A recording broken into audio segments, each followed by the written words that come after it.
તો વીટીવી સાથેની વાતચીતમાં મહેન્દ્રસિંહે કહ્યું કે તે આગામી સમયમાં જ ભાજપમાં જોડાશે, થોડા જ દિવસોમાં જાહેર કરશે પોતાનો નિર્ણય। કહ્યું કે અમિત શાહ સહિત મુખ્યમંત્રી વિજય રૂપાણી સાથે મુલાકાત કરી હતી અને તે મુલાકાત સકારાત્મક રહી છે। વાઘેલા જોડાયા છે, તેમની સાથે સીધી વાતચીત કરશું। બાપુ, ખાસ કરીને વાત કરવામાં આવે તો જે રીતે પક્ષ દ્વારા નોટિસ આપવામાં આવી છે, શું કહેશો? કોંગ્રેસે નોટિસ આપી છે।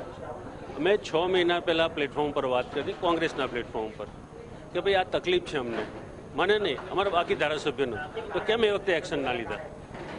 બાપુ, ખાસ કરીને અન્ય ધારાસભ્યોની સાથે પણ આપણી મુલાકાત છે, પરામર્શ થઈ છે, ભારતીય જનતા પાર્ટી જોડાવાની પણ એક વાત છે।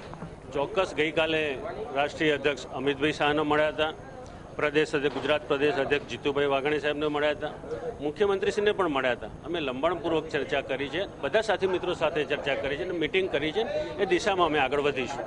બાપુએ કહ્યું છે કે એક સપ્તાહ પછી તેઓ રાજીનામા બાબતે વિચારવાના છે, લોકો સાથે મુલાકાત કરવામાં છે વિસ્તારની અંદર। આ બાકીના જે 7 ધારાસભ્યો છે તે પણ કઈ રીતે કરવાનું છે?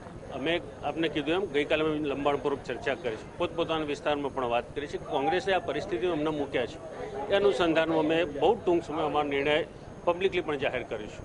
આ જે નિર્ણય કોંગ્રેસે લીધો છે કે જે નોટિસ ફટકારી છે તેને લઈને કોઈ કાયદાકીય બાબત રીતે આગળ વધવાનો છો?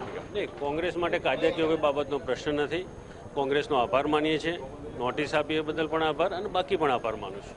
ક્યાં સુધી રાજીનામું આપી શકો છો તમામ ધારાસભ્યો? બહુ ટૂંક સમય, ગઈકાલે જ અમે ચર્ચા કરી છે, અગાઉ પણ કીધું કે અમે નક્કી ભેગા થઈને કરીશું।